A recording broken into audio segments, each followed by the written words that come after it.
ಆದರೆ ಈಗ ಪಾಕಿಸ್ತಾನ ನುಗ್ಗಿ ಹೊಡೆದ್ರೂ ಕೂಡ ಪಾಕಿಸ್ತಾನದೊಳಗೆ ನುಗ್ಗಿ ಹೊಡೆದ್ರೂ ತನ್ನ ಬಾಲವನ್ನು ಬಿಚ್ಚುತ್ತಲೇ ಇದೆ. ಅದನ್ನೇ ಹೇಳಿದೆ, ಹುಟ್ಟು ಗುಣ ಸುಟ್ಟರು ಹೋಗಲ್ಲ. ಅದಕ್ಕೆ ಕಾಶ್ಮೀರದ ಗಡಿಯಲ್ಲಿ ಮತ್ತೆ ಉಗ್ರರಿಂದ ಗುಂಡಿನ ದಾಳಿಗಳಾಗ್ತಾ ಇದೆ. ಪಾಕಿಗಳ ಗುಂಡಿನ ದಾಳಿಗೆ ಮನೆಗಳು ನಾಶವಾಗ್ತಾ ಇದೆ. ಕಾಶ್ಮೀರದ ಜನ ಬೆಚ್ಚಿ ಬಿದ್ದಿದ್ದಾರೆ.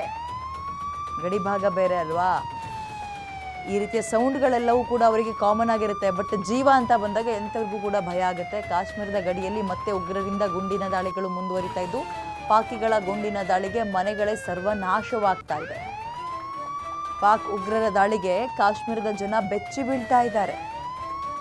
ಗಡಿ ಭಾಗದಲ್ಲಿ ಅದನ್ನೇ ಹೇಳಿದ್ದು, ಬೆಳಗ್ಗಿನಿಂದಲೂ ಕೂಡ ನಿನ್ನೆಯಿಂದಲೂ ಕೂಡ ಪಾಪ ಕಣ್ಣೀರು ಹಾಕ್ತಾ ಇದ್ದಾರೆ ಜನ. ಜೀವ ಭಯದಲ್ಲಿ ಅಲ್ಲಿ ಬದುಕುವಂತಹ ಪರಿಸ್ಥಿತಿ ಏರ್ಪಟ್ಟಿದೆ. ಏನೂ ಮಾಡೋಕ್ಕಾಗಲ್ಲ, ವಿಧಿ ಇಲ್ಲ. ನಾವು ಸುಮ್ಮನಿದ್ರು ಪಾಕಿಸ್ತಾನ ಸುಮ್ಮನೆ ಇರ್ತಾ ಇಲ್ಲ, ಕಾಲು ಕೆರ್ಕೊಂಡು ಬರ್ತಲೇ ಇದೆ. ಮತ್ತು ಅವರೆಲ್ಲರೂ ಕೂಡ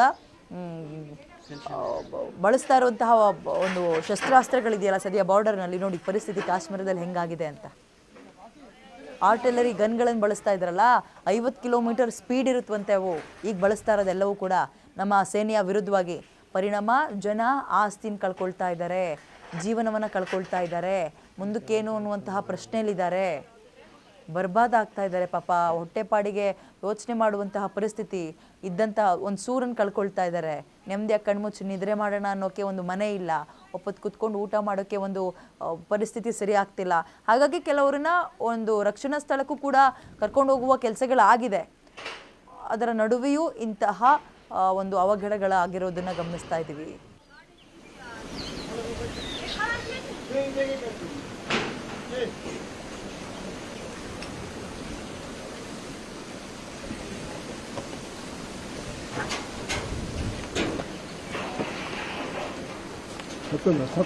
हाँ बहुत नुकसान। कब बनेगा ये मुकाम से दोबारा? पूरी जिंदगी लगती है।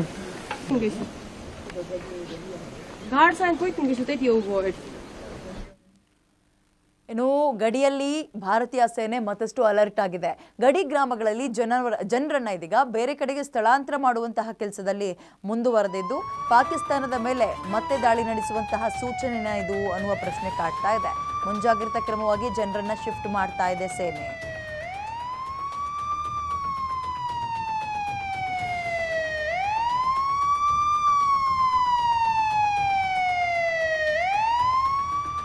ಗಡಿ ಭಾಗದ ಜನರ ಸ್ಥಳಾಂತರಕ್ಕೆ ಮುಂದಾಗ್ತಾ ಇದ್ದಾರೆ. ಇದರ ಮುನ್ಸೂಚನೆ ಹಾಗಾದ್ರೆ ಯುದ್ಧ ನಡೆದೇ ಬಿಡುತ್ತಾ ಅಂದ್ರೆ, ಆ ಕಡೆಯಿಂದಲೂ ಪ್ರತಿರೋಧ ಕೇಳಿ ಬಂದಾಗ ಜನರಿಗೆ ಸಮಸ್ಯೆ ಆಗಬಾರ್ದು ಒಂದು.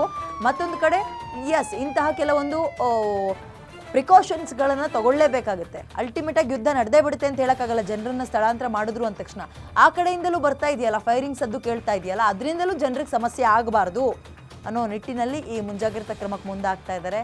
ಪುಟಾಣಿ ಮಕ್ಕಳನ್ನೆಲ್ಲ ಹೊತ್ಕೊಂಡು ವಯಸ್ಸಾಗಿರೋರು, ಅವ್ರ ಪರಿಸ್ಥಿತಿ ಪಾಪ ಹೆಂಗಾಗಿದೆ ಅಂದರೆ, ಆಸ್ತಿ ಪಾಸ್ತಿ ಎಲ್ಲ ಹಾಳಾಗೋಗ್ಲಿ, ಜೀವ ಉಳಿಸ್ಕೊಂಡ್ರೆ ಸಾಕು ಅನ್ನುವಂತಹ ಪರಿಸ್ಥಿತಿಗೆ ಬಂದುಬಿಟ್ಟಿದ್ದಾರೆ. ಒಪ್ಪತ್ತಿನ ಊಟ ಸಿಕ್ಕರೆ ಸಾಕು ಅನ್ನುವಂತಹ ಪರಿಸ್ಥಿತಿಗೆ ಜನ ತಲುಪ್ತಾ ಇದ್ದಾರೆ. ಅಂಥವ್ರೆಲ್ಲರೂ ಕೂಡ ಒಂದು ಸೇಫ್ ಆಗಿರುವ ಜಾಗಕ್ಕೆ ತಲುಪಿಸುವ ಕೆಲಸವನ್ನು ಕೂಡ ನಿನ್ನೆಯಿಂದಲೂ ನಮ್ಮ ಭಾರತೀಯ ಸೇನೆ ಮಾಡ್ತಾ ಇದೆ. ಗಡಿ ಗ್ರಾಮಗಳಲ್ಲಿ ಜನ ಇರ್ತಾರಲ್ಲ, ಅವ್ರನ್ನ ಬೇರೆ ಕಡೆಗೆ ಒಂದು ಬಂಕರ್ಗಳಲ್ಲಿನೋ ಅಥವಾ ಸೇಫ್ ಜಾಗಕ್ಕೂ ಕರ್ಕೊಂಡೋಗಿ ತಲುಪಿಸುವಂತಹ ಕೆಲಸವನ್ನು ಮಾಡ್ತಾ ಇದೆ. ಸೊ ಸಹಜವಾಗಿ ಕಾಡುವಂತಹ ಪ್ರಶ್ನೆ, ಯಾಕೆ ಈ ಪ್ರಿಕಾಷನ್ಸ್ಗಳನ್ನು ಅಥವಾ ಮುನ್ನೆಚ್ಚರಿಕೆಯನ್ನು ತಗೊಳ್ತಾ ಇದ್ದಾರೆ? ಯುದ್ಧವನ್ನು ಸಾರೇ ಬಿಡ್ತಾರಾ? ನೋಡಿ, ನಿನ್ನೆ ಆಗಿರುವಂಥದ್ದು ಯುದ್ಧ ಅಲ್ಲ, ನಿನ್ನೆ ಅಟ್ಯಾಕ್ ಆಗಿದೆ. ಅಂದರೆ ನಾವು ಪಹಲ್ಗಾಮ್ನ ಒಂದು ಪ್ರತೀಕಾರವನ್ನು ತೀರಿಸ್ಕೊಂಡಿದ್ದೀವಿ. ಪ್ರತೀಕಾರದ ಸ್ವರೂಪ ಹೇಗಿತ್ತು ಅಂದರೆ ಒನ್ ಸೈಡ್ ಇತ್ತು. ಅವರ ಗಮನವನ್ನು ಬೇರೆ ಕಡೆಗೆ ಸೆಳೆದು ಮಾಡಿರುವಂತಹ ಅಟ್ಯಾಕ್ ಇದು. ಸೊ ಅದನ್ನು ಯುದ್ಧ ಅಂತ ಕನ್ಸಿಡರ್ ಮಾಡೋಕ್ಕಾಗಲ್ಲ. ಯುದ್ಧ ಎರಡೂ ದೇಶಗಳಿಂದ ಆಗಬೇಕು.